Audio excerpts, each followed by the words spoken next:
Sono 5 le liste che appoggeranno Alessandra Moretti alla corsa verso la presidenza della Regione del Veneto.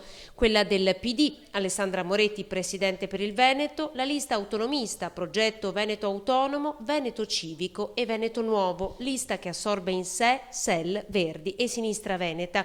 Un mix di nuove entrate e vecchie conoscenze. A capo della lista del Partito Democratico c'è il consigliere uscente Claudio Sinigaglia.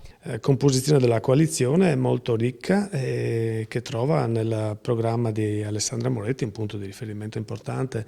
Tra altre cose, ecco, siamo un'incollatura e quindi possiamo farcela. Dobbiamo chiudere questo ventennio appunto Galan-Zaia. Sinigaglia ha presentato oggi la nuova legge sullo sport, uno degli ultimi atti del Consiglio regionale, votata all'unanimità. Risultato ulteriore che presento come rendiconto dell'attività svolta in 5 anni. Purtroppo ci sono tante incompiute, la metropolitana di superficie, la statale regionale 10, l'ospedale di Campo San Piero, il CTO non parte, il nuovo ospedale di Padova. Oltre a lui, riconfermati per la corsa, i consiglieri uscenti Piero Luzzante, Antonino Pipitone e Santino Bozza.